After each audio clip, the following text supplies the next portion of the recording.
Hello बच्चों, आज हम देखने वाले हैं एग्जाम्पल नंबर 5.8 जो काफी अच्छा है और जिसके जो क्वेश्चंस है वो एंट्रेंस में पूछे जाने के चांसेस काफी ज्यादा होते हैं बेटा। तो ध्यान रखिएगा, क्वेश्चंस क्या है पहले वो समझ लेते हैं, उसके बाद हम आगे चलेंगे। सबसे पहले हमें क्या बताया गया था कि भाई एक हॉरिजॉन्टल सरफेस पे एक ब्लॉक रखा गया था, धीरे धीरे से हम उसको इंक्लाइंड करते जा रहे थे और जब हमने इंक्लाइंड एंगल कर दिया 50 डिग्री, तब ये जो ब्लॉक है वो डाउनवर्ड डायरेक्शन में स्लाइड होना स्टार्ट करेगा और हमें फाइंड आउट करना है स्टैटिक कोएफिशिएंट ऑफ फ्रिक्शन।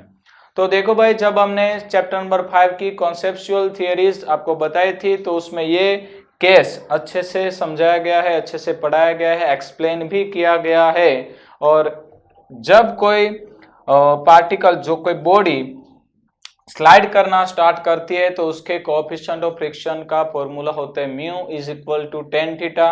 अगर आपने उस वीडियोस को देखा है तो काफी अच्छी बात है, आप डायरेक्टली उस फॉर्मूले को अप्लाई करके आंसर ला सकते हो। अगर नहीं देखा है तो हम फिर से एक बार एक्सप्लेन कर देंगे। यहाँ पे सबसे पहले हम गिवन डेटा देख लेते हैं। हमें दिया गया था mass is equal to 4 kg और इंक्लाइंड एंगल दिया गया था 50 डिग्री, यानी कि 50 डिग्री पे ये ब्लॉक डाउनवर्ड डायरेक्शन में स्लाइड करना स्टार्ट करेगा। बट एट नाउ ये स्टैटिक कंडीशन में है और जब ये स्टैटिक कंडीशन में होता है तो यहाँ पे जो फ्रिक्शन लगेगा वो होगा स्टैटिक फ्रिक्शन और उसका जो कोएफिशिएंट होगा वो भी स्टैटिक कोएफिशिएंट ऑफ फ्रिक्शन होगा, जो हमें फाइंड करना है।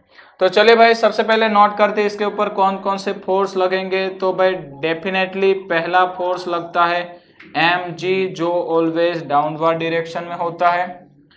दूसरा सरफेस से परपेंडिकुलर फोर्स लगेगा और इसे कहेंगे हम नॉर्मल फोर्स। और तीसरा कोएफिशिएंट ऑफ फ्रिक्शन बताया, यानी कि फ्रिक्शन लगता ही होगा और जब फ्रिक्शन लगता है तो हमें पता है कि फ्रिक्शन की जो डायरेक्शन होती है वो मोशन की ऑपोजिट साइड होती है, यानी कि ये बॉडी डाउनवर्ड डायरेक्शन में मोशन करेगी तो इसका जो फ्रिक्शन है वो लगेगा अपवर्ड डायरेक्शन, यानी कि फ्रिक्शन की डायरेक्शन हो गई एफ की।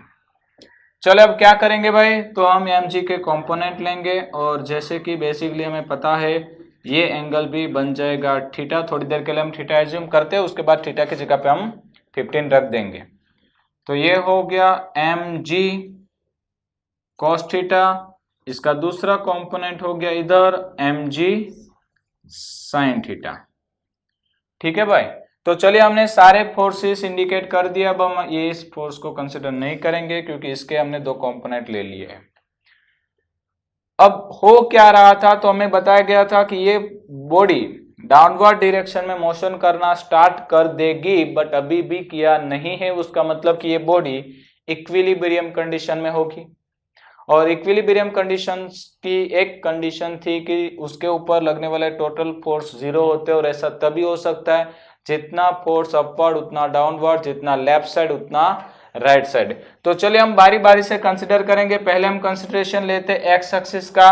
तो यहाँ पे हम बात करेंगे इन एक्स एक्सिस डायरेक्शन और एक्स एक्सिस की अगर मैं बात करूं तो मैं लिख सकता हूं कि लेफ्ट साइड फोर्स लग रहा है mg sin थीटा और राइट साइड फोर्स लग रहा है friction F। But by definition of friction हम लिख सकते हैं कि F is equal to mu N, right. तो ये आ गया हमारा इक्वेशन नंबर 1। देन नेक्स्ट हम कंसिडर करेंगे y एक्सिस डायरेक्शन। तो हम लेते हैं इन y एक्सिस डायरेक्शन। तो y एक्सिस डायरेक्शन पे हम देख सकते हैं भाई, डाउनवर्ड डायरेक्शन में mg cos theta, upward direction में है n। तो हम लिखेंगे mg cos theta is equal to n। लीजिए भाई, ये आ गए हमारे दो फॉर्मूलाज। हम क्या करेंगे, equation number 1 divide by equation number 2।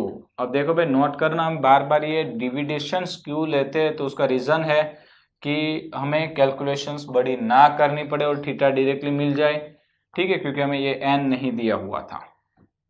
तो चलिए भाई डिवाइड कर देते हैं, mg sin theta is divide by mg cos theta is equal to mu n divide by n।